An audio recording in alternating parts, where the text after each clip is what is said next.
Hello and welcome. I'm Master Lama Rasaji, and this is our Wednesday edition of Rasaji Speaks. Hope you had a great week. Getting ready for a beautiful Thanksgiving celebration in America tomorrow. We're really excited, hosting about 20 people over here, and wish y'all could be here. We're going to have a good time. Don't forget, today is a 1 o'clock gathering with Sister Lynette. And we put a temporary pause right now on the 7:30 gathering. But the good news is starting this Saturday, the 30th, we're launching our first Saturday gathering at 4 p.m. Eastern Standard Time. And you will be able to bring guests if you want to. It'll be open to the public. Okay. Remember, there's only 500 spots, so that's what we have. We'd love to see you there. Let's talk about what today's title is. Glory in Every Paw, how animals enrich our lives, right? Well, that's pretty powerful when you think about it itself. You know, St. Francis of Assisi had a lot of connection with the animal kingdom. It said that in 1882 to 1226, the day church honors the great friar from Assisi. He was a patron saint of the environment and animals. He loved all creatures and aligned himself and preached even to birds. The patron animals and paid throughout the Western world where he loved animals.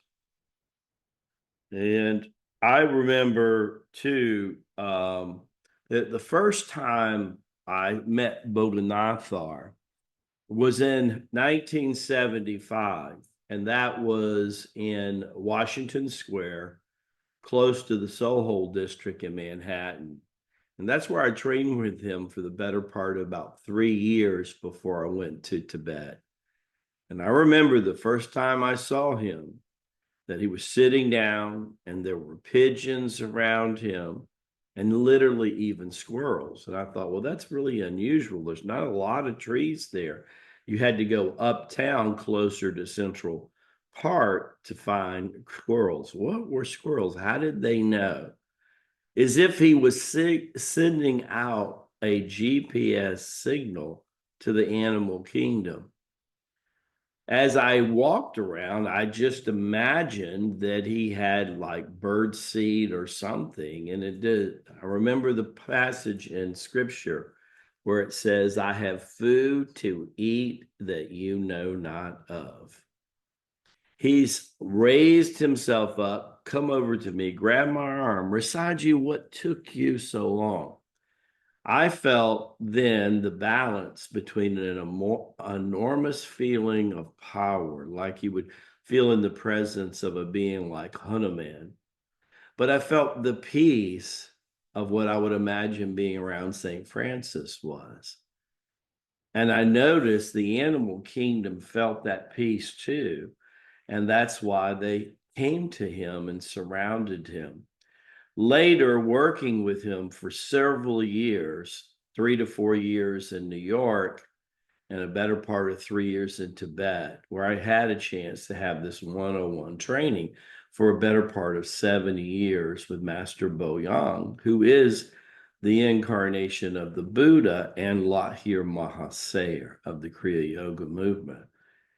He bestowed upon me just this incredible sense. I learned that Om Shanti and practicing Tai Chi Gung welcomes the animal kingdom. Small children and animals can pick up the frequency much faster than the average adult because the average adult's not caught up with anything but peace. When you really get deep into the foliage of places like behind Lamaji in Japan, the ranches and the retreat centers that we'll be doing, you feel a natural vibration of peace, and you know that Tai Chi Gung through Boganathar, that's how it came into being.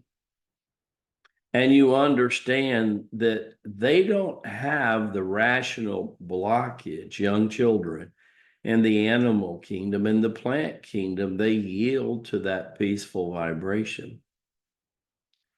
When you realize that Jesus said, you must be as a child, he could have simply said, or a natural animal, or the foliage in the earth to come into the kingdom of heaven.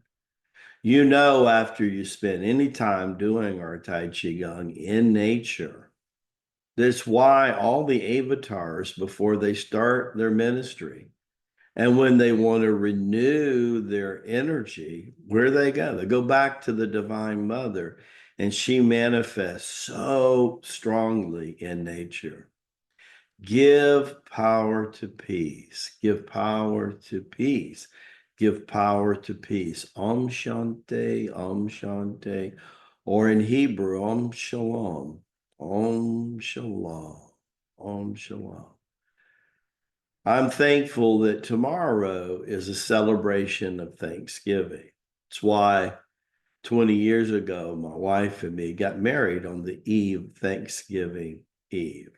It's real powerful. She's been working hard the last couple weeks to decorate the home, to get ready for it. All our Christmas stuff is up. It's been up since 4 or 5 days after Halloween. In America, we're so influenced by the European culture, especially the first couple hundred years, that most people begin to put up decorations around Thanksgiving or right after Thanksgiving, right? It's different in the Philippines. In a lot of the Spanish speaking countries, it's also different. And that is, they start getting ready on All Saints Eve, which is Halloween, or All Saints Day, All Souls Day, that first week of November, in order to prepare for the birth of the baby Jesus, Advent season.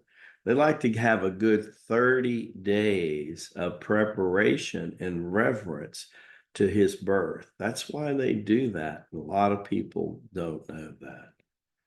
So enjoy it when you're practicing your Tai Chi Gung. Remember, there are human students around, but Lama Chi's had many classes in nature where he would look and see the birds, the squirrels, the owls. A lot of times, owls, they love the energy of Tai Chi Gung.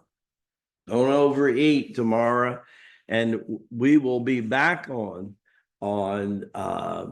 Friday for live training with you on what they call Black Friday. It's another Good Friday for us here.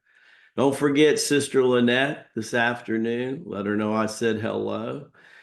And we're going to have different people. Sister Jacqueline, Sister Karen, and some other people will be helping out on our weekly Saturday broadcast of the gathering. God bless you. Baraka Bashai. May the blessings be to you and your family. And I'll see you tomorrow on Thanksgiving. God bless you. Have a wonderful day.